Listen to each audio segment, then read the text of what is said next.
Y'all better not come to my studio with that fake shit. Y'all better not come to my funeral with that fake shit. Y'all better off realizing there's nothing that y'all can do with me. All I ever ask is keep it 8 more than 92 with me. 100.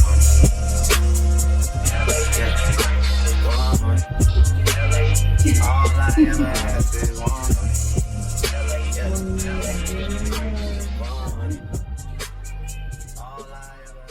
Welcome to Keep It in 100. I'm Alex. Tonight we're going to be talking about relationships and why this shit is so hard. Joining me will be my lovely wife, Bianca. Hi. You want to introduce yourself? Hi, I'm his wife, Bianca. I feel like you already did that. Yep, that's pretty much how this is going to go. So,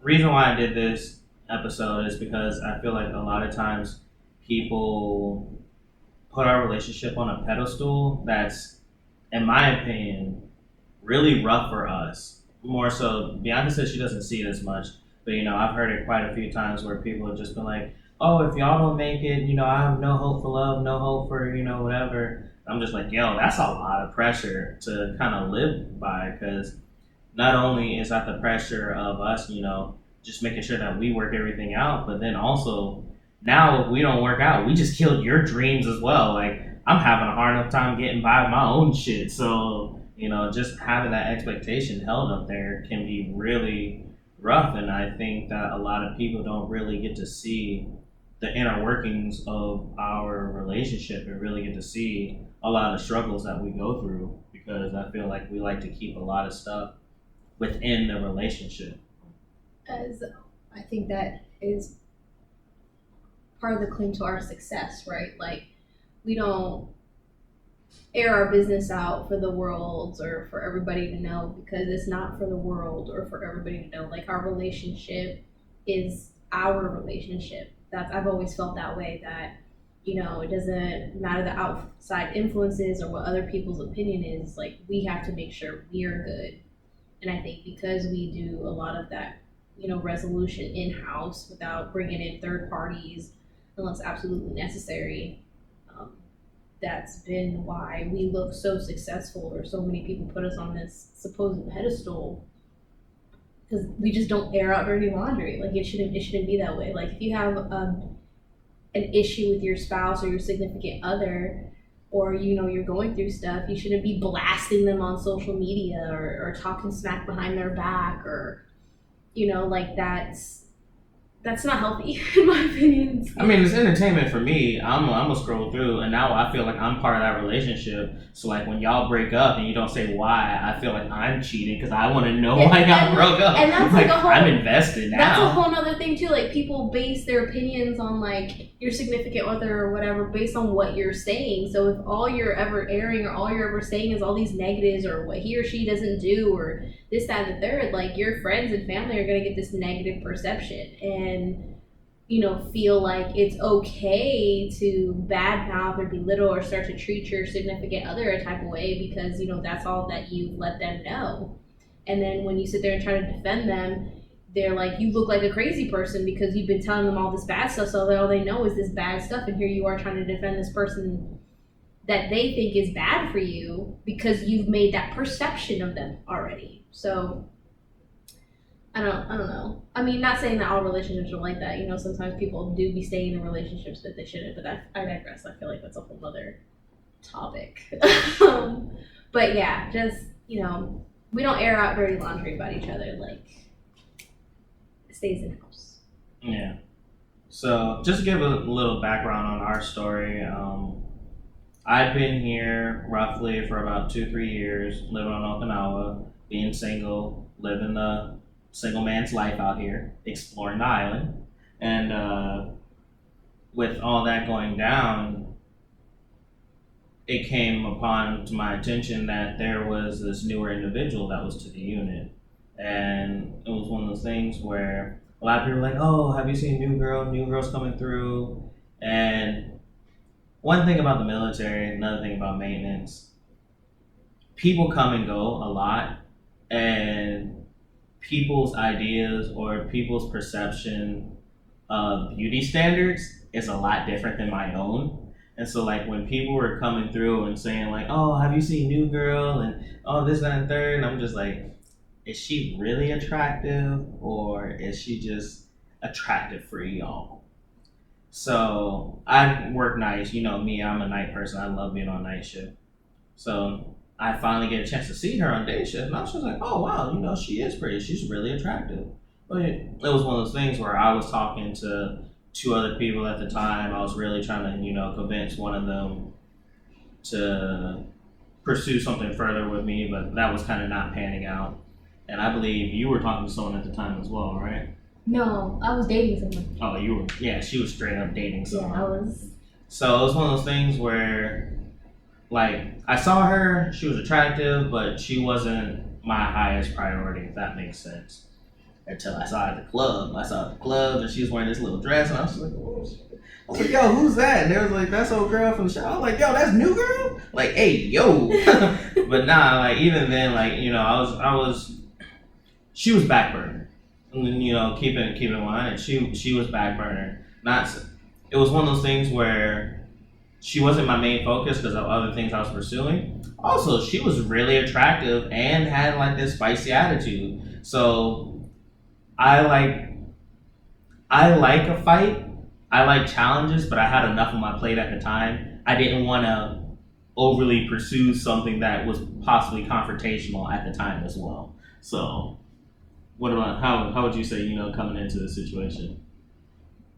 I mean, I wasn't looking. I wasn't like you mentioned. I was in a relationship.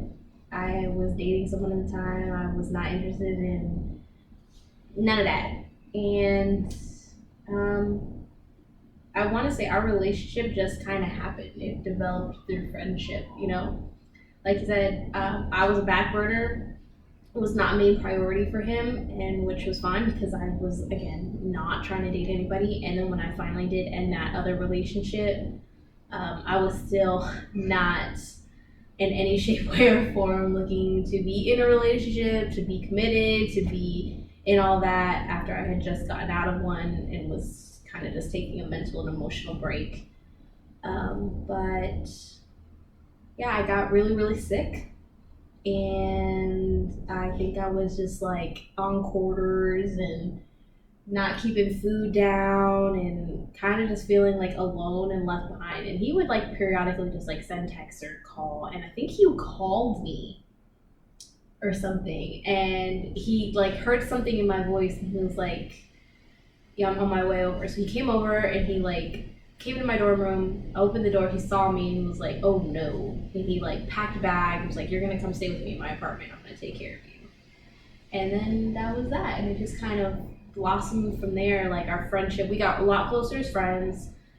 And I just started to notice all these little things. And, you know, we're always saying that we want to find someone who's considerate and caring and really sees you and all these things. And I was like, here's this person who is displaying all those characteristics toward me and was just a genuine good person to other people. And I was like, you know, I'm gonna step out of this fear that I had, because I had a really big fear of not wanting to ruin our friendship. Because I'll be the first to admit, I was toxic.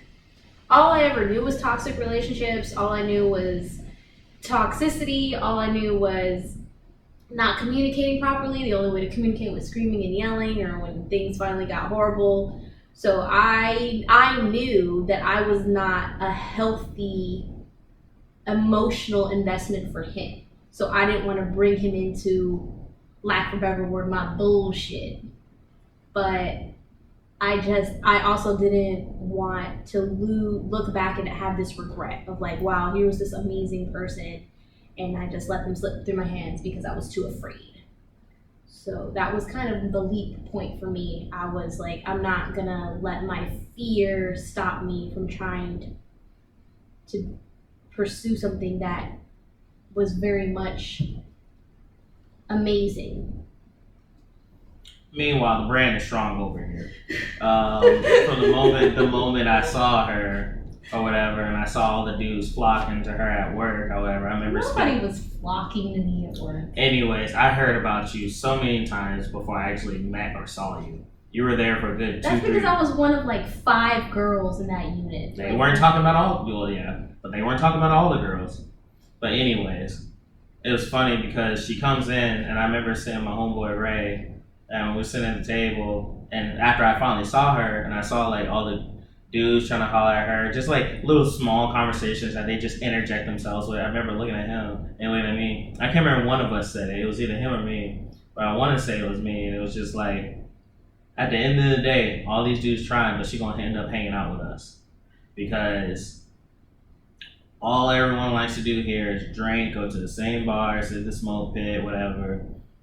And sure enough, I called dibs, and that was right. That was right. Ew, you did not dibs. It wasn't dibs per se, but that's a claim. I claimed it. I claimed it. What's the word that people like to use now when they put it into fruition? They Manifested it? Yeah, I manifested it. Just fucking hate that shit. But anyways, the stars aligned and my moon spirit was out, and I was in celestial orbit, and nah. People really believe in that though. Yeah, no, if that helps them get through the day, I'm not knocking that. It just, first, it's logically based and science based as I am. It seems like a whole bunch of bullshit to me, but if you like it, I love it. If it makes you happy, more power to you. I will never directly tread on anyone's beliefs per se. Just know that shit don't apply to me. And I feel like that's fair. If you want to worship a giant spaghetti god, and more power to you. You have fun with that. Let me know when pasta night is. Are y'all using meatballs or not? Like, let me know, because we'll get it popping. But if you worship spaghetti, would you eat spaghetti? We worship Christ and eat his body and drink his blood. Yeah. Yeah. Anyways, going back. Reeling it back in. So going back to that, it was just one of those things where, like she said, I saw she was sick, and I don't feel like a lot of people get this from me very often. Like, a lot of my close friends will know, and part of the reason why I'm starting this podcast is because I feel like a lot of the younger generation that I talk to and that I kind of give advice to is starting to know. But I'm a very big help someone out if you can help someone out kind of person. So when I saw she was sick, it's just one of those things. I like to think, what would I want done for me in that same situation? And that was kind of the situation that I saw her in. She just didn't seem well. And she was in a room by herself. She was new to the island, didn't really know too many people. And I was just like, yo, we've been kicking it for a little bit. Why don't you come kick it, get a home cooked meal, come at the time. I didn't know she ain't like my cooking. I didn't know she ain't like my cooking for years. Type of shit. But anyways. Years? No. It wasn't years. No, I didn't know for years. I just recently found out you didn't like my cooking in the beginning. You didn't pick it up when I just had you stop cooking? Nah, I'm lazy. She said she won't cook, and I was like, say less. That's one less thing I had to do. It's not that I don't like your cooking. It's just... You didn't like my cooking. You prefer it more now. Yeah. Yeah. You didn't like my cooking, though. Well, I don't remember what you made me, but you didn't make me things that... She didn't like my cooking. You gave me pork chops and applesauce. Yo, pork chops and applesauce is a classic. But you got I grew up, I'm Puerto Rican. I grew up very, Puerto Rican style cooking. So, in my mind, the way a pork chop is cooked and seasoned did not go with applesauce.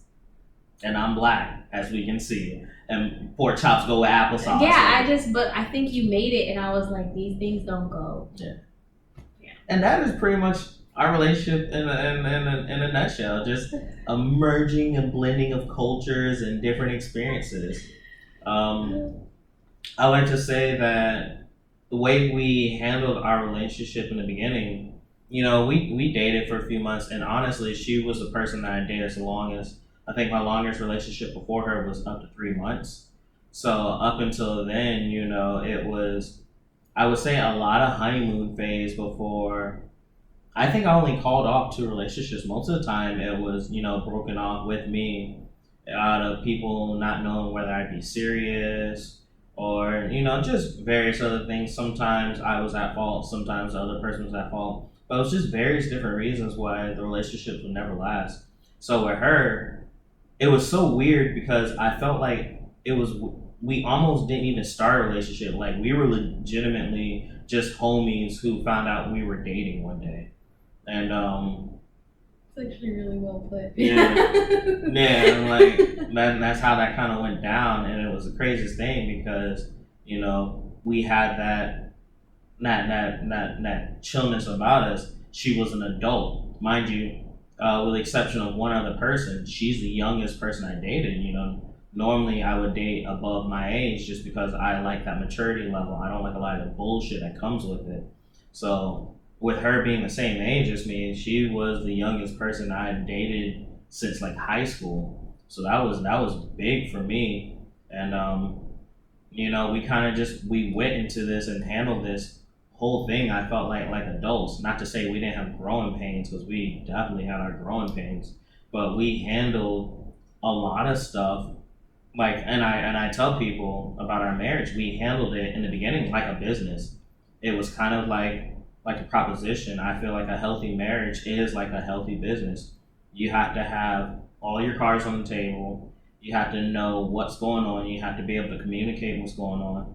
And you have to be able to just lay out information despite feelings at times. Because I feel like a lot of times we get caught up in our feelings and we try to tiptoe and we change who we are for people, and we kind of hold stuff back, try to, make sure that the relationship is working. But if you yourself are not 100% with yourself, and if you yourself aren't happy with yourself, how are you expecting to be able to please someone else? How do you think you're capable to actually like be able to commit to a relationship when you're not even fully committing to yourself? And I feel like to a certain extent, that's kind of how you run a business. You keep your business up front. You put everything that you need to handle in that business out there, and you knock that out. So that way, then you can take on other, aspects of that job. And I felt like that's a lot of how we did our relationship, all the way up to the proposal. Yeah. You want to go to the proposal? Oh, so that was me. I proposed. So we had only been dating like maybe 6 months. If that, Something 4 to 6 months. Yeah, something real in the beginning. And like I said, we were friends. We just kind of, I guess what you said, we kind of just stumbled into dating. We were friends that just were like, oh shit, I think we're dating now.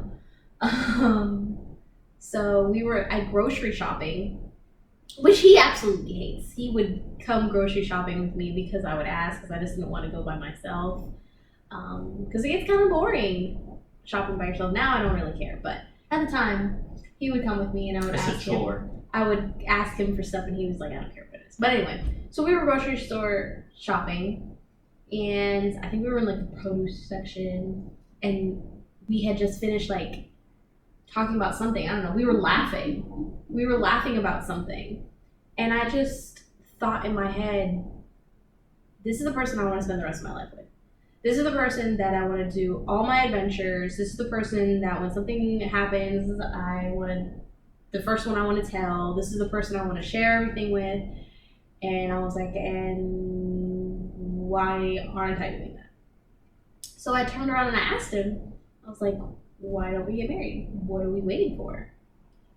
And he kind of just looked at me and was like, well, we have to meet the parents or something like that? Meet the families? Yeah, I think he was like so something about our I was families. big on meeting families because I knew, it just, and again, generational curses and all that bullshit. Like, I just knew it wouldn't be received as well to just, one, I'm the only boy on my mom's side, and I was the oldest on my dad's side. So just to show up with a wife, especially while living in Japan, that would not cause issues, but it would definitely. It definitely caused issues. Yeah. It did. Did it? Yeah. Yeah. So like family, man. We're fun at times, but I mean, I feel like your parents handled it a little bit better than my side did. So he was like, oh, families and stuff. I was don't want to say I was the opposite, but I was definitely like, that wasn't a stopping point for me. She like fucking kids. I was like, they're gonna meet us eventually. I was more in the sense like, this is our relationship, this is our life, this is what we want to do. We're adults. Why are we stopping our happiness, our progression, and our growth for other people? That's the way I saw it. Sorry, families. But I was like, I don't want other people to influence our relationship and what we wanted. And if he was like, no, I don't want to do this yet or right now, I would have been cool with that. Again, she said the brand is strong. She said, regardless of what y'all think, like, this is where I'm going to be at. You know? And that's true too. Like, I was like, whether they like you or not, they're gonna have to learn to like you. They're gonna have to learn to love you because I love you, and that's that. That's how I felt about it. Like, it is what it is. But it wasn't like it didn't cause issues. I think it was just a shock. It was a shock because it came out of left field for both our families. I think it was more a hurt too, because you know, like, we didn't have a big wedding. We didn't have a wedding. We haven't had a wedding. We haven't had a wedding. We're coming up on our 10-year anniversary. We haven't had a wedding. Yeah, like, we didn't have a ceremony, any of that. So I feel like the moms, especially the moms, Courthouse, like, kind of missed out on that. You know, like a wedding and a ceremony and that celebration and that whole part of it. So I think that's what might have made my mom a little bit upset.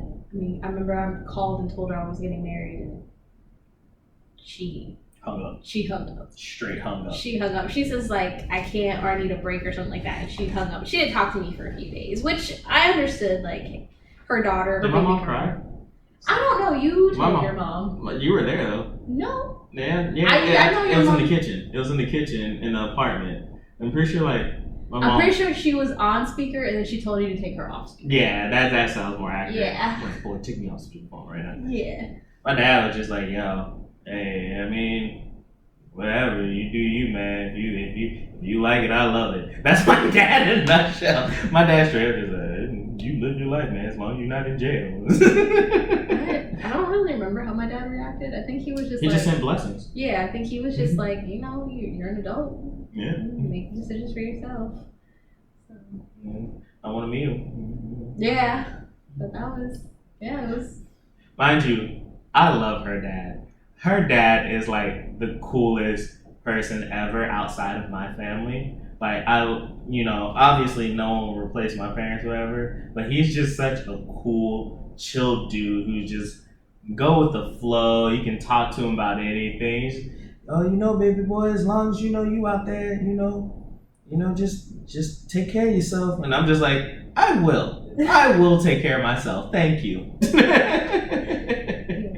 So, but yeah, no, we pretty much just handled it in the commissary and decided then. We waited a little bit of time because I wanted to give her a ring and propose underwater, but I couldn't swim, so that didn't work out too well because I failed my dive test. And so, yeah, we ended up getting married before I was even able to get her a ring. And But, like, none of that mattered to me. Like, Yeah. I genuinely didn't care about a ring. I genuinely didn't care about a ceremony or a dress, or, like, I just wanted to be married to him. yeah, like, even now I'm not wearing my ring. It's been causing me issues, but just cause it's just one of those things where I don't. But because those little things aren't big to us. We're not very big itemized people, and not saying that there's anything wrong with people who do go out and spend all that money. It's just like, for us, the money could be used for something else, debt, but also like just fun stuff. I don't need to let people know that I'm married to her, and she doesn't need to let people know that she's married to me. At the end of the day, I know she's coming home, and same thing with her. And it's just like, when we got married at work, people didn't even realize we were dating until we got married. Like, Yeah. I just showed up one day and my top said Alexander. Like, why are you wearing Alex's top? I'm like, I'm not. This is mine. And they're like, oh, y'all are together? I'm like, yeah. yeah. So we were really like, not even that we were hiding it. It was just, I thought it was obvious that we were dating. Yes and no. I mean, we would get out of the car and not talk to each other. But again, it makes sense. We are very big people for unnecessary bullshit for the most part. So, like, she worked in a completely different shop than me. So why would we talk during work when our shops don't interact at all? Like, mind you, we're in the same ready room, kind of, but she has an office and I'm in the open floor. I'm not going to go into Com Nav's office because why would I be in there? And like 90% of the time I was working. Yeah, that too. And also, anything that I'd have to say to her, I could just say to her in the car ride or when we get home, because we are sleeping in the same bed. It's not like we're not going to see each other.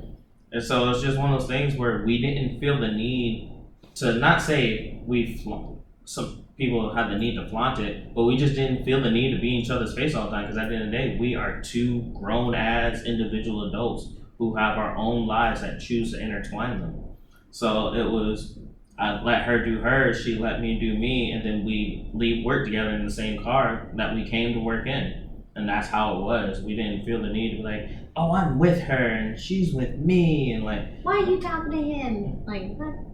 We're at work. He doesn't interact with other people. But he doesn't. yeah. So it's just one of those things. But that, all that going down, again, like I was saying earlier, it's not to say we haven't had our problems. Like, communication was a big hurdle we had to learn how to come across in the beginning. I grew up in a very talkative, talk it out family, so anytime there's issues, my mom would sit down. Shit, even before my dad would beat my ass, like there was always a lecture or speech or some kind of bullshit that came with it.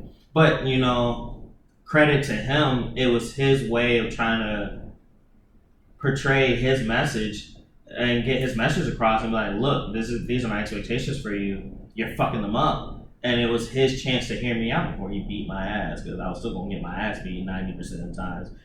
And let's be honest, a lot of people are just like, oh, no, I earned like every one of those ass whoopings with the exception of one. So like, nah, like they were warranted. But it was just one of those things where even in my household, like we did a lot of talking. We had Sunday game nights.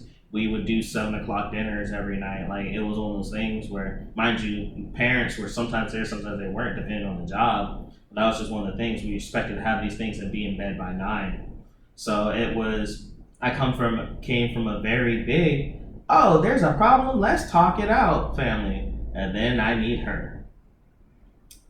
Yeah. Like I said, I was toxic, man. I'll say it. I'll admit it. It was a long road to be able to admit that. Looking back from those past relationships, that I contributed to that toxicity, and that was normal. My normal was not communicating unless we're screaming at each other. My normal was, basically not taking the blame or the responsibility really for anything. I was like, no, like you're the crazy one. Why are you doing this? Like I'm over here trying to be, all this caring and loving and whatever. And you're not. So I had an issue communicating because I didn't know how to.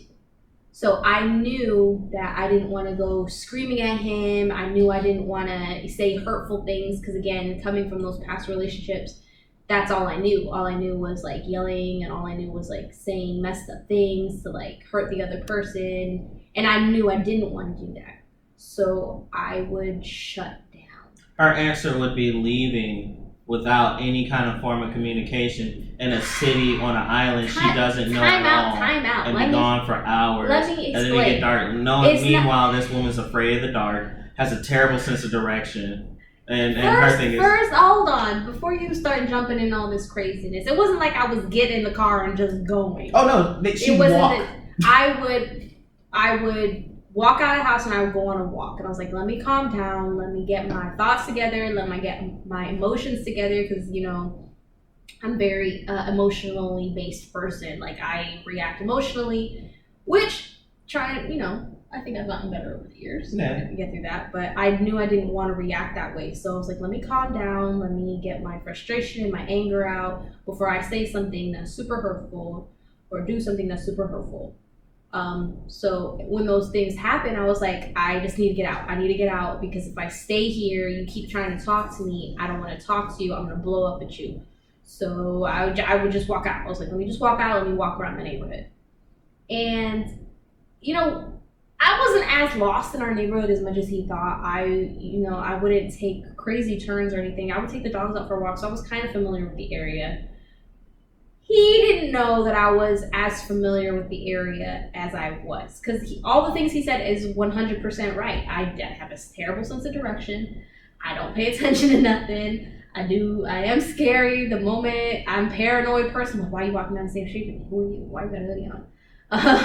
So I can see why he was so worried and all that. Again, sorry, babe, put you through that. But that's how I try to avoid blowing up or being hurtful or being toxic, in the sense that I knew it. I didn't know that just walking out and not communicating is also a form of toxicity. I didn't know that. I was like, this is the best way to do it. Let me calm down, because I wasn't communicating like, hey, I'm gonna go on a walk really quick. I need to calm down before I have this conversation with you. That would have been the better thing to do. Yeah, you wouldn't say shit. I wouldn't say You would nothing. literally, I'd just walk the out. conversation be over, I'd be chilling, and then I would hear keys maybe get grabbed, and I'd look around, and then the door would be closing. I'm like, oh shit, she's gone. I would take the keys so I wouldn't get locked out of the house. So Like, a little pre-thinking, because I wouldn't pay the phone, but I took the key. like I would lock you out the house. Well, I didn't know if you left the house to go look for me and stuff. You know. Nah, I'm black. We ain't looking for no one that's lost. Like, you better bring your ass home. I don't even chase my dogs when they run away. I'll look down the street a little bit and they know where we stay. Well, I didn't take the keys thinking in case he comes looking for me. I took the keys in case you were gonna go somewhere. Nah, I wouldn't go somewhere if he was out. But anyways. Well, I know that now. Yeah.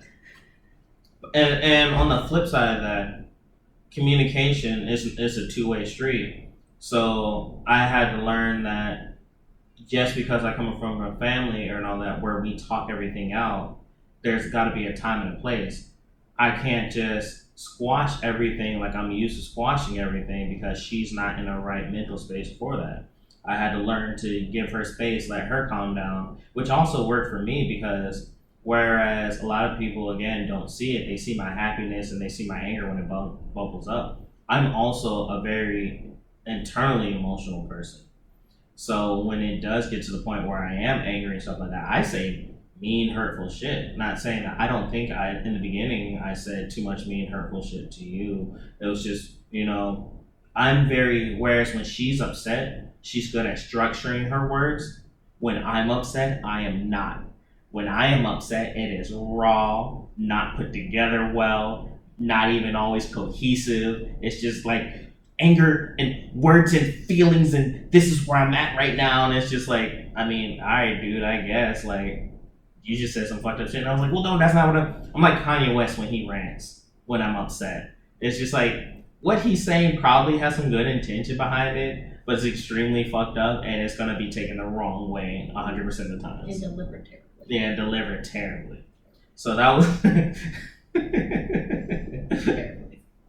But I still rock him easy. Not his actions, but his music. But it was just one of those things where communication is so key, and I feel like a lot of times we sacrifice ourselves and we sacrifice our own morals by lack of communication. We try to please the other person, or we try to, hype ourselves up or put ourselves in a headspace different than where we actually are. If you're hurt, express your hurt. If you're upset, express your upset. If you're confused and just don't understand, don't be afraid to ask a question to try to get that understanding and try to, get that communication up. Because once you get that communication flowing, there ain't shit that we can't talk about now, I feel like. And we have understanding. We've talked about some wild, crazy shit that I never thought would even be brought up in conversation, that I didn't even know myself. But because our communication is so strong, we've been able to open so many doors within ourselves that we didn't even realize that we had closed or existed. And that really helped us. But again, it's an ongoing thing. Just because we found the communication once doesn't mean that's it. We've almost divorced at least twice, maybe 3 times. I'd say about 3 times. Between fireworks, Kiesler, and then recently here. And it's just it's one of those things where we have to. It's work. It's work. The work never stops. The work never stops. It's everyone thinks that we're good all the time because they get to see our good. But no, it's like it's a job, it's a business. You have to constantly put in work. You have to go to seminars. You have to get training. You have to it's ever evolving. With the whole fireworks situation, it was literally just a lack of proper communication. Shit went down. Actions were being done that shouldn't have been done. Some drinks were involved. Probably shouldn't have been popping off fireworks the way we were. And I was having a party at the time. She tried to come, and so here's where the fault lies between both of us. Me being drunk and knowing her personality and how things are, I was just kind of out there being reckless. Me by myself, it wouldn't have been a problem. But we are married. We represent something more than ourselves. So I'm having this party with like 50 plus deep people. So it's mad. There's a lot of people there, and I spent like $400-600 on fireworks, and I'm thinking we're having a good time. Mind you, we're not supposed to be drinking like that in public. We're not supposed to be having parties. Curfews implemented, and we're just going down and doing whatever. And it was just one of those things where I'm having a good time, but out of her concern, she tried to reel it in. And by her trying to reel it in, me being drunk, I kind of dismissed it. She came up to me. She tried to shut it down. Now, mind you, I didn't like the way she approached me and shut it down. She kind of came very angry and hostile at me. And I'm very much the kind of person, you come hostile at me, I'm going to dismiss what you're saying. And that's not healthy. I need to be able to, and if you're in a relationship, the question I should have asked is, why is she so upset? Why is she angry? Why is she coming at me hostile? But instead, I just felt like I was being attacked. So I was just like, yo, like, chill out. Like, it's not that serious. I got, people around me that are of power and influence that can help if a situation goes south. So in my mind, we're good, but she's not seeing it on the same page that I'm seeing it. So that was breakdown in communication number one. Breakdown in communication number two, we go back inside after we do kind of meal everything over, and the party kind of dies down because again it did get a little wild, but it kind of dies down. We move inside, and I remember we're playing Twister, and something happened. She fell down on the ground. She's playing Twister. I'm sitting on the couch, and as she falls down, I reach down to pick her up because my wife fell on the ground. Mind playing a game still, and she grabs my hand, and I go to pull her up, and she looks and sees me pulling her up. Mind you, she's already upset from what happened, and she just yanks her hand back. Like, don't touch me. And for me, that was, she might as well slap me in the face in the middle of the party. Mind you, I don't even think anyone saw it. I just found it so disrespectful. And if anyone knows my triggers are disrespect and stupidity. And I just found it so disrespectful.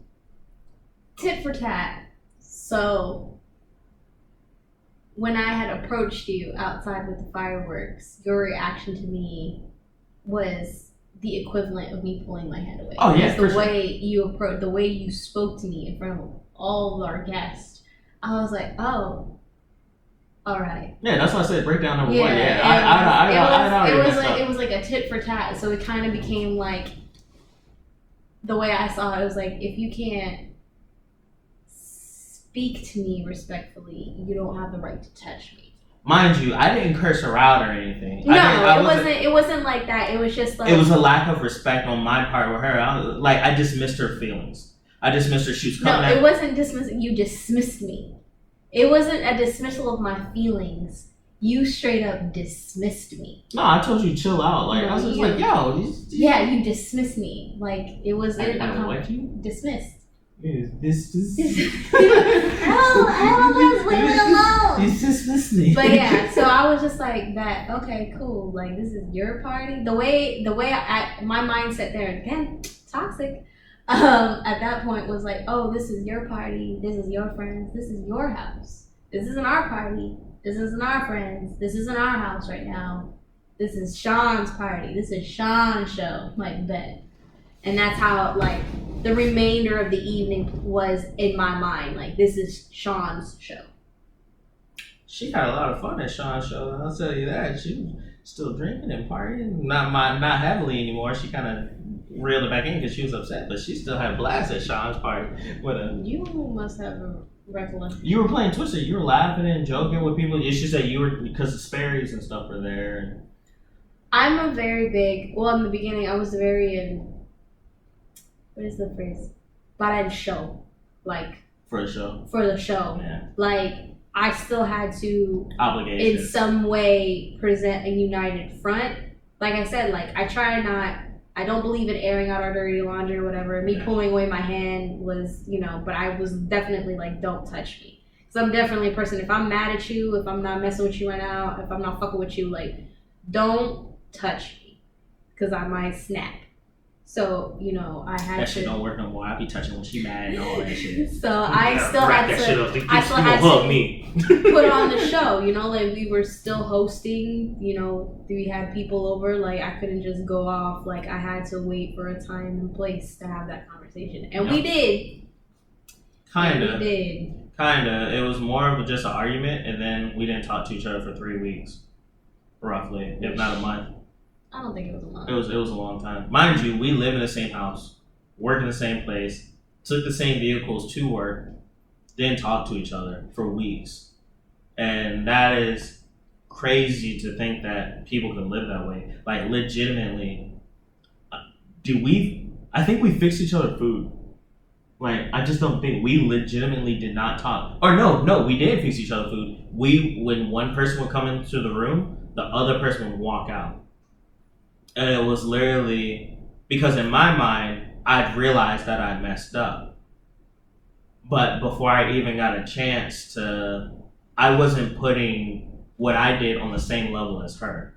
And so because I messed up, I never even got a chance to communicate about it because of that.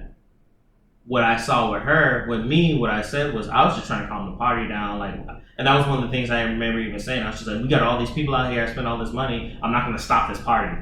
But, that didn't take her feelings and her thoughts into consideration.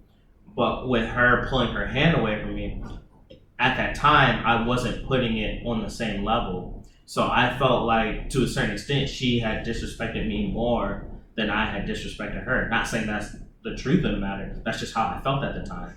So for her to have all this attitude, and it's just like, yo, why are you in this house? Like, if that's the case, what are we doing if you can't even be touched by me? You can't be bothered with me. Like, all right, bet. I'm not chasing after no one. I say that now. I said that then. I don't chase after people. I don't see the point in keeping someone who's miserable around.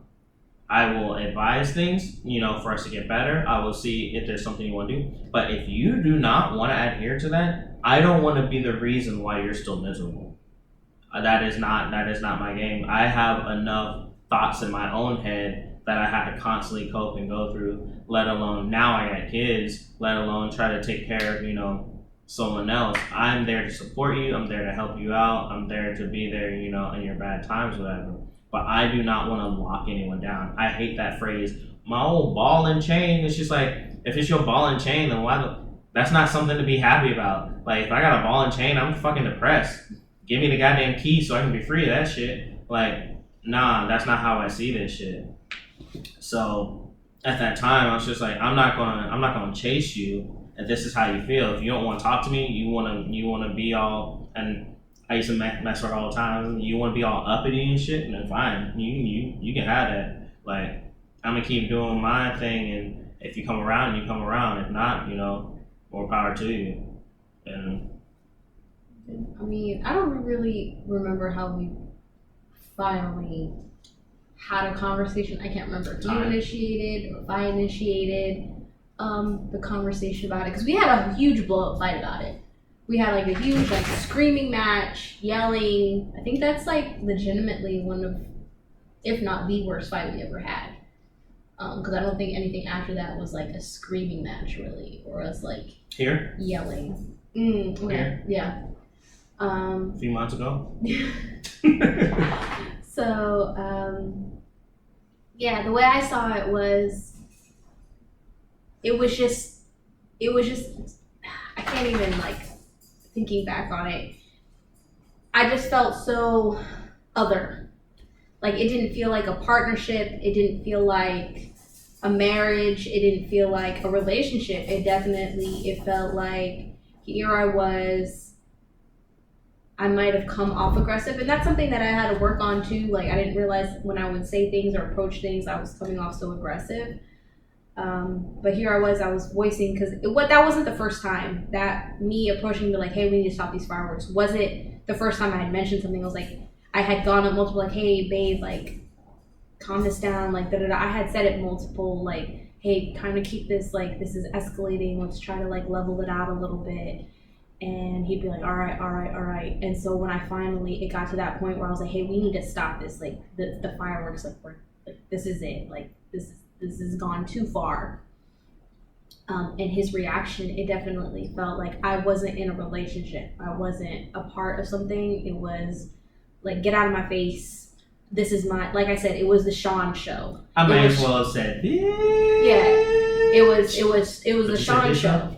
It was a Sean show. So it definitely felt like, I bet, like, if that's the way you want to be, if you want to be out here doing stupid ass shit with your stupid ass friends, do that.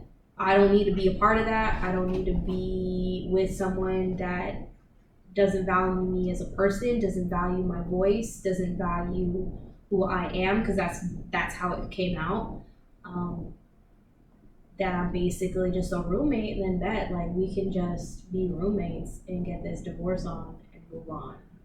Because I'm not gonna invest, because at that point it made me think like, I'm emotionally investing in this person forever, and it was almost like spitting on my investment. That's how I felt. And I was like, that, like, I'm not gonna, so I stopped. That whole not speaking to each other, that was me stopping my emotional investment. That was me stopping my mental and my spiritual investment into this person. My physical investment, like, I was like, I was mentally preparing myself to walk away. And that was that. Like, I was like, if that's the way you want to be, if you want to be out here still doing the stuff you were doing before I was around, you're more than welcome to. Because like he said, he don't chase after people. I damn sure don't either. I was like, nope. Like, I've been to the point where I already knew what my worth was. I've already been in those relationships where I, waited and what ifed and belittled myself and put myself through bullshit. And I was like, nope, not this time. I was like, I'd rather us walk away with this argument and still be able to salvage our friendship later than continue and it grow into this ugly monster, which we'd never be able to. Because he was my best friend. He was my best friend. So I was like, I'd rather us walk away now and then be able to salvage this friendship later than continue on to something and it wouldn't be salvageable. Yeah, but we overcame that. Yeah. We overcame Obviously. that. And I can't remember how, but like you said, we finally had to sit down. We talked about it. I think I cried. Yeah, probably. That sounds about right. I think it finally, like, something snapped and I just started to cry, and I think I told you I missed you or something. Yeah, and I probably held her. Yeah, and then we talked it out. Yeah. I think sex was probably fire. Inappropriate. Okay, moving on. It was probably fire. But moving on. Anyways, Technical blessing. Speaking of makeup sex, so the second time was after Kat was born. And postpartum. Yeah. The joys of what they don't tell you about pregnancy and postpartum. Yeah. And I always make this joke. But it's 100% factual. I say, if whatever belief system, whatever God you believe in, if they were to come down right now and say, hey, men, switch women, you're giving birth right now, you're going to have everything that comes with it, I think we would reply, well, we had a good run. It was fun. We accomplished a lot of things while we're on the planet, but we're done. Because I'm not going through pregnancy. Fuck that. Like, I'm not going through menstruation. Fuck. You can take all my shit out. Like, I don't want no parts. You want no parts of that, Dewey. Like that, seeing everything, the morning sickness, the swelling, the problems that come with lactation, just even monthly periods, menstruation, the cycles, and all the stuff, and then all the birth control, the contraceptives that go with. Nah, fuck that. We had a good run, and we got internet and we got PlayStation and Xbox out of it. I think we accomplished a lot. Phones can fit in your hand now. Like, nah, we supposedly Humanity has run its course. Yeah, it ran its course. Like we not doing that. And where that baby gonna come out of? Hell no. Hell no. Fuck no. I'm not doing that shit. So yeah, no, there's a lot of things they don't tell you about pregnancy, what to expect during, what to expect, after, and all that stuff. So after our daughter was born, Bianca, right before she got born, you got picked up to retrain, right? Or was it before? It was right before. It was after. Oh, it was after she got born? Yeah. So she gets picked up to retrain, and that's dope. Mind you, she had a tough pregnancy near the end. In the beginning, it wasn't so bad, but near the end. The very beginning was awful, and the end was bad. Yeah. The middle was great. So she actually went through 23 hours, was it? 21, 23 hours? Of natural birth before they decided to do a C-section. So her recovery process was both. Mind you, I broke my leg the day before our daughter was born. So it's a lot of shit going on in our house. I just remember one time one of my NCOs, like he came to bring food for Meal on Wheels, and he shows up at the door, and he rings the doorbell, and I roll up in my wheelchair. And this is a guy who normally cracks jokes. Not saying he doesn't care about people, but this guy who normally cracks jokes, always like in good spirits, smiling, get a laugh out of people. And I remember opening the door, and he like looks down at me in the wheelchair. And then he looks back and sees Bianca on the couch, and he just looks at us and goes, "If there's anything that y'all need, just let us know." Like, that's how shitty we looked. Like, I'm broken. She's recovering. We have a 2-story house that we can't even go up to our master bedroom. Like, the whole thing was bad. And on top of that, now you introduce a kid. So, bless her heart, Kat was such a good sleeper. The child slept more than she ate. But, you throw that in the mix, and you throw all that, and a lot of times people don't adjust their relationships. They don't adjust their relationships for life. They don't adjust their relationships for the fact that they have a kid. They don't adjust their relationships for the fact that they're injured. They don't realize that just because something that's always worked is not always going to continue to keep working. Like, you have to adjust with life in your relationship. And that was one of the things that, Hard lesson for us. So the crazy thing was, it wasn't for me as much, I don't feel. I felt something was off, but I just thought, give it time. I thought, give it time. And it was one of those things. Oh, I'm lying hard body. When I broke my leg, I fell into depression. Yeah, that's why I was like, you. And I forgot all about that shit. And it was crazy because me being me, I've always been able to take everything on the chin. I did not know I was depressed. I never even got clinically diagnosed with depression. I just realized it later after all my resiliency classes and even now I'm in 5 voices. So like all the shit I've done, I was just like, holy shit, I was depressed for like a fucking year. So it's just like one of those things. I looked homeless. Like, I'm pretty sure I look a little bummish now, but it was bad. Like, hair was out, my shit wasn't shaved. Like, y'all know me for the drip and, bring a towel, the waves coming. But it was just like, nah, man, like, it was bad. I fell into deep depression. So, I'm depressed. She just had a kid, and she's stressed out because, I'm crippled for the most part. We have a newborn baby that luckily I was able to stay up through the night with her because, I couldn't sleep due to pain. But, it was a lot going on, and I felt like we didn't really communicate as much because the baby was first. The baby was first, and then my injury was second. And so after that, she gets picked up for retraining, and she goes to Keesler, and then.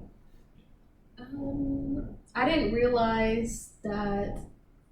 I didn't know that postpartum can manifest in different ways. I thought postpartum was just you felt something toward the baby. I didn't realize that postpartum can show up, toward other individuals and things of that nature. Again, things you don't know, things they don't tell you. So when I left for Keesler, I didn't realize that I was also depressed. I didn't realize that I was almost drowning, right? Between work and trying to balance being a mom and, with our relationship and the dynamic changes that we were going through at that time. I didn't realize it. I didn't realize that I was basically just treading water. So when I retrained and I left for Keesler, it was almost like a reset. Like I went and it was just me, and I was just taking care of me again. I wasn't, trying to balance a household and be a wife and be a mom and, do all these things. It was just focusing on me. So I focused on, getting back in shape, working out regularly. I went and, took my time eating, went out and took myself to lunches, did things by myself, not realizing that's kind of what I needed. So he came and actually surprised me. Not, mind you, I wasn't like, I just went to Keystone and I forgot about my family. No, I was talking to them and I was seeing my daughter. She was like 6 months old, something like that at the time, 4 to 6 months old. Yeah. Around 3 to 4. Something like that. I'm bad with time. He came out and surprised me toward like the end of like my retraining. He brought my daughter out, and I don't think he realized he was doing it, but he came. I don't even think I ever told you this. There was one point, I would be in class all day. I'd be in class all day. Learning my new job or whatever. And I would come back to my room where him and my daughter were, and I think I walked in or whatever, and he was like, you were like on your phone or watching TV, you were doing something. And I came in and she like needed a diaper change. And like, mind you, like I'm still wearing all my stuff, like I was gonna take off my stuff, and I was like, hey babe, she needs a diaper change. And he was like, well, change her. And it was like, yeah, you were like, it wasn't like in that tone, but he was like, well, all right, just change her. I was just like, all right, but like, because you were doing something. And there I was, like, change her. And something fucking snapped. I was like, what?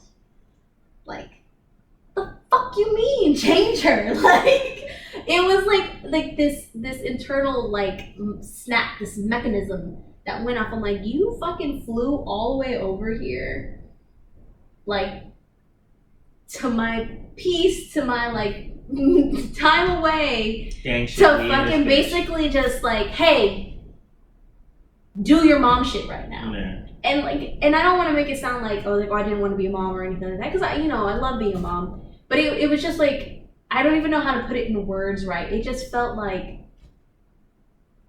you can't take a break. Yeah, no. Like, you can't... I stole your piece. Take a break. You just walk through the store, fucking get back to it. And like, it was just one of these moments that I was like, this motherfucker. Like, that's what I thought in my brain. Like, this motherfucker. And I didn't realize. Black midget, bitch. And I didn't realize, like, it was after retraining and everything, I came back home, and I felt that disconnect, and I decided to start going to therapy by myself, which then later led to marriage therapy for us. Then I realized that I did have postpartum, but it was towards him. So mentally I understood, I'm taking care of the kid. I was helping him. He had broken his leg. He broke his leg. That's why he can't do as much. It's, he's doing the best he can or whatever. But I had this resentment that was like, I'm taking care of this baby. I'm doing all this stuff. I'm cleaning up after myself. I'm cleaning up after you. And, a part of me did realize, like, he's probably feeling, because Sean is a very independent person. So for him to have to completely rely on someone else. Oh, that broke me. Yeah, like, he's an extremely independent person. That broke me, and I didn't even realize it broke me. I went from, and I to this day, I think I got PTSD from it. Like, and I tell people this all the time, just little small things.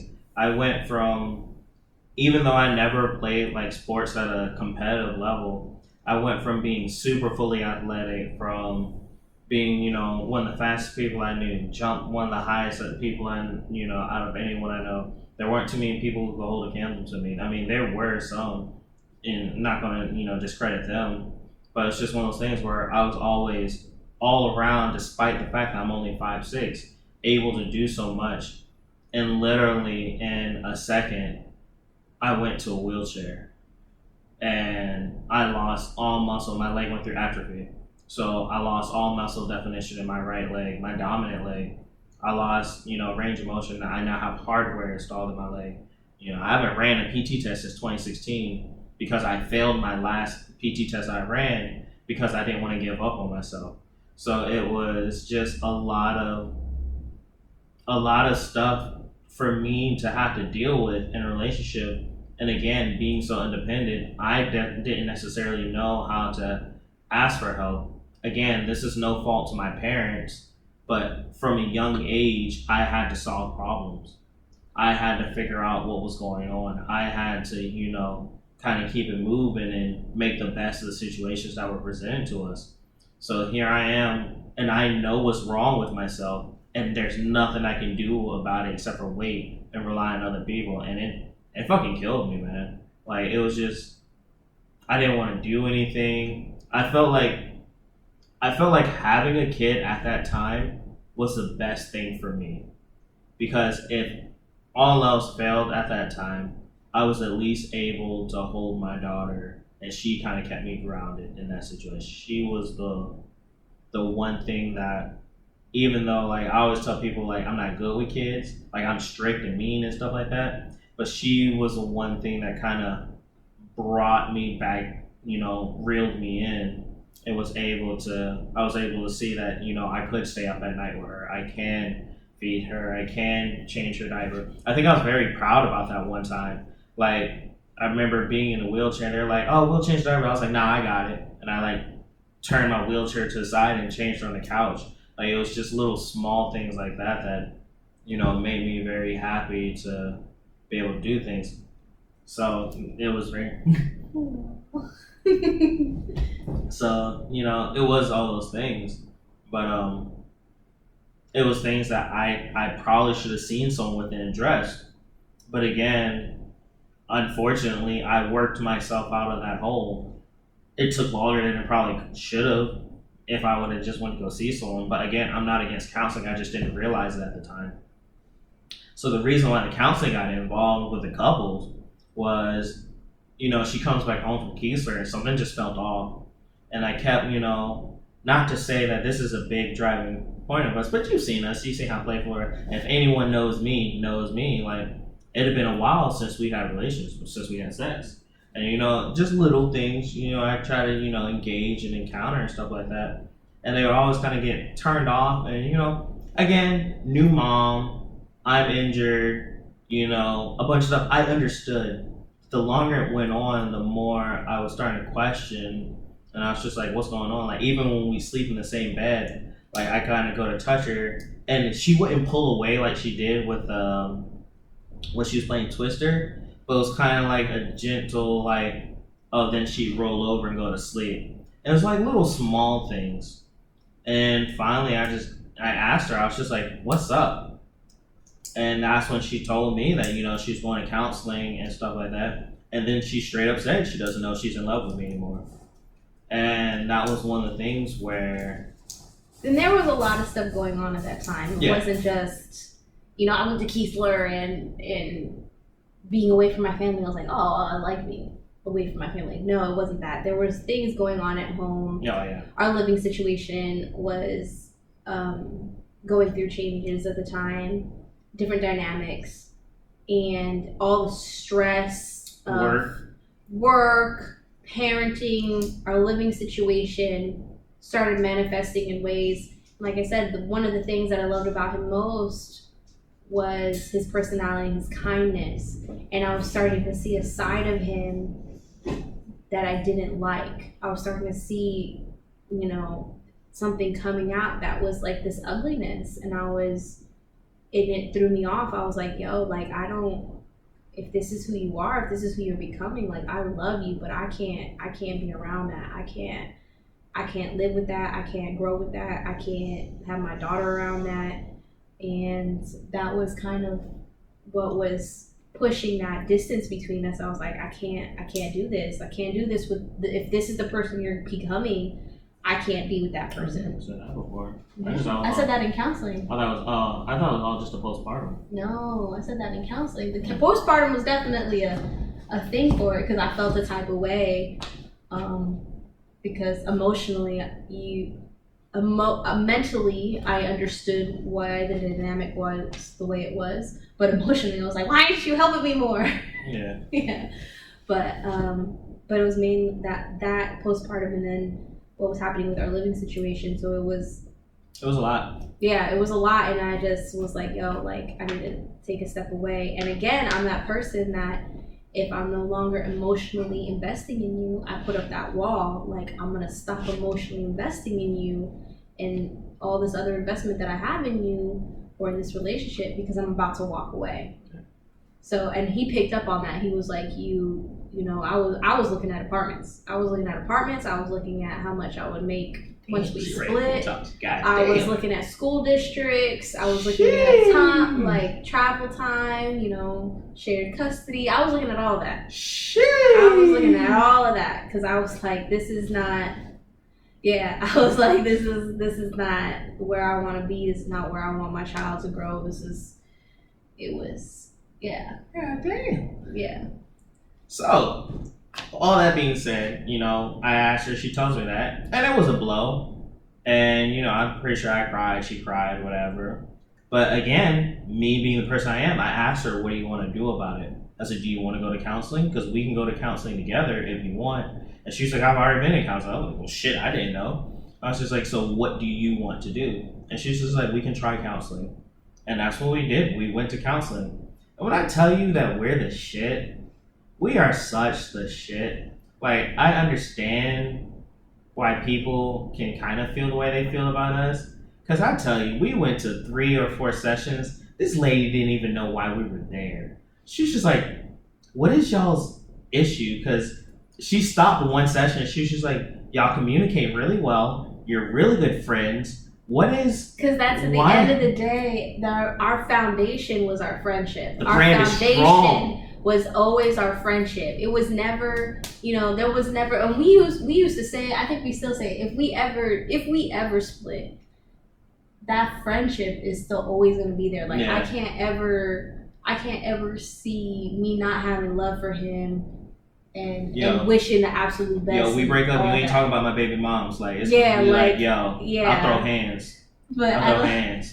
But like, I don't hope you. I don't. No. Yeah. But anyway, I digress. So yeah, like our foundation, our friendship was always there. So we go to these sessions and like, you know, we can joke and we can whatever, but she would see that distance once it started getting into the romance or the relationship part. Kind of not really. She did, because she had said to ask. No, yeah, but she said it after all this, you know, our last session. She said it when we first walked in. We were very cold. She said, like yeah, she said that. She was like, it was cold, like relationship, marriage wise, it was cold. And then when she started to talk to us about like our past and how we met, that's how we started to warm up. But she said when we first walked in, it was very cold, very separate. I don't remember that shit at all. I remember that distinctly. And she was like, now it was, by the end of it, we were kind of together again. But yeah. We put in the work though. And that's why, you know, I say the work never stops. We had little booklets we had to do, intimacy, to figure out, you know, what intimacy meant to us, because that was one of the things, you know, we relayed. I don't think we'd been together in like a year at that point. And it was just one of those things where, you know, my drive and her drive are two different things, and my drive is very active. So it was kind at that time. Yeah. It was very tough for me, but you know, it was just a lot of stuff going on. So the work never stops. The work never stops. Again, this happened again roughly 4 or 5 months ago. And when you say it happens again, I know some people are going to probably check out and be like, well, then why are y'all still together if it keeps happening? No relationship, no marriage, nothing you invest in is ever 100%, roses. Seasons come and they go. And it's, again, how much work are you willing to put into it? I say, why is this shit so hard? Because as kids, we're told that this is supposed to be, once you find happiness in marriage, that's it. You live your bliss, and then you get a wife. Yeah, you get a house, and you get kids, and then you get a dog and whatever. But no one talks. And you never fight again, and everything's perfect. No one talks about like what happens when your dog has an illness. No one talks about what to do when your kid is born on the spectrum. No one talks about what it's like when you and your spouse have a falling out after years of, whatever, just miscommunication and stuff like that. And that's something that we've realized, and I feel like we try not to take for granted pretty regularly. Do we still have our slip ups? Yeah. Again, a few months was a prime example of that. I had stopped I have a bad issue with mind reading and just kind of lackadaisical lifestyle, doing things when I want to, how I feel, whatever. And we both have a bad habit of falling into these ruts. I'll do my reading, she won't ask for help. So it's one of those things where if she's not asking for help, I'm assuming everything's good. But she's not asking for help, and now she's taking on this workload, and now she's stressed out. So here I am just living blissfully, just going bumbling through life as I do with, so much stuff, and just kind of going through and wondering why she's upset all the time, whatever. And by that time, when I would ask her if she needed help with something, she was like, nah, I got it. Again, I joke around about being argumentative and combative, but I'm so not combative. Like, if I ask you a question and you give me an answer, a lot of times I leave it at that. I'm just like, all right, cool. That's what you want. Like, you look like you're struggling, but you got it. And that's, we kind of fall into that rut again. And it came to verbal blows. It came to, what do you want to do? Again, I'm not holding you here if you don't want to be here. And, she felt like she was alone. And justifiably so. A lot was going on with her job, with, a household dynamic, with our son who we love, but he is a lot. Seba, if you're listening to this in the future, I love you. But if you were born first, man, I don't know. Like, dog, you came out swinging. I don't understand how a 4-pound baby can just come out like a cyclone the way you do now. But nah, it's a lot, man. So it's constant work. The work never stops. And you can pick any day, and it can be 50-50. It can be a good day, it can be a bad day. But just because it's a bad day doesn't mean it's a bad relationship.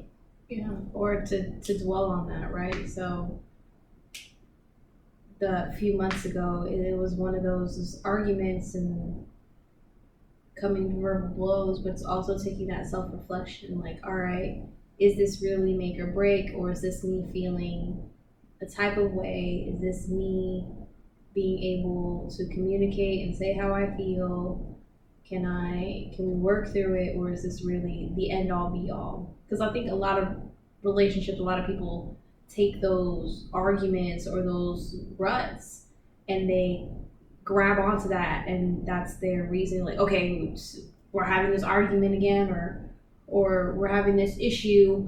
I gotta walk away. It's the end. We're over. We're never gonna get past this. When reality, relationships, they're work. They're constant. It's not, it's not just you work things out or communicate or you talk about stuff as your last resort after everything's blown up. No, like it's a constant work thing. It's you're constantly working on your communication. You're constantly working on your intimacy. You're constantly working on, the little things for each other. Because the grand gestures are nice, but, loading the dishwasher, unloading it, taking out the trash, putting up the shoes, hey, I saw that you were low on this. I picked it up for you. Those little things. Cleaning in the kitchen while you knock on the couch. Well, I'm not on the couch. Those little things add up, you know, like big arguments don't just come out of nowhere. They build from the small things that are forgotten or ignored or forgotten or ignored. So you gotta work on those things. You gotta keep in mind that just because you're in a relationship or you're with someone doesn't mean you stop doing those little things. Those little things matter because consistency matters. Consistency matters so much in long-term relationships. It matters so much because it's a choice. You're making the choice to continue to do that work. You're making the choice to continue to put that person's feelings in the forefront. You're continuing and making that choice to make sure that you are speaking and verbalizing what's going on with you so your partner can understand, so you guys can work through those things together. It's work. Yeah, it's work. Yeah, I mean that pretty much sums it up. Yeah. I like that consistency matters. That is a huge one. We've been so upset and mad at each other at times, but we still do the things that we know we had to do. This woman has packed me lunch angry, and I can't think of the things I do for you because I feel like they're so minimal. But oh my god! We do stuff for each other angry all the time. I've tucked this woman in upset so many times because this one, he'll lay out my socks. Socks for me for my uniform. He'll be so mad at me. She is a like, cat, and she'll sleep anywhere. And you know how many times I've been mad? I'm just like, let me go get a blanket because she's gonna be cold. I'll just go get a blanket and like make sure she's all tucked in and warm, whatever. And her ass just and smile. But it's just those little things. Consistency matters. I like that because it's the moment you stop doing those things, the moment you stop caring just because y'all had a falling out, I feel is the moment that y'all are done. Because, and not saying you can't come back from it, but that's the moment that you just stop investing. And that's when you need to make a decision where you're going to go from there. Are you gonna be willing to put in the time to make it better, or are you going to cut ties and walk away? Because you stop doing those little things, and then everything else just goes with it. Those grand gestures won't mean as much. Hey, I brought you flowers. That's cool, but you also used my car and left it on E to go get them. Like, not to say that you're ungrateful for the flowers, but it's complete disregard from what I actually need. Like, this is a Band-Aid on a broken bone. So, no, consistency matters. I really like that. Very strong. But yeah, no, I thank you for doing this. I'm probably gonna call you back for more of these, just because, you know, one, you're my wife and I love you. But two, you know, she is the person who balances a lot of my thoughts.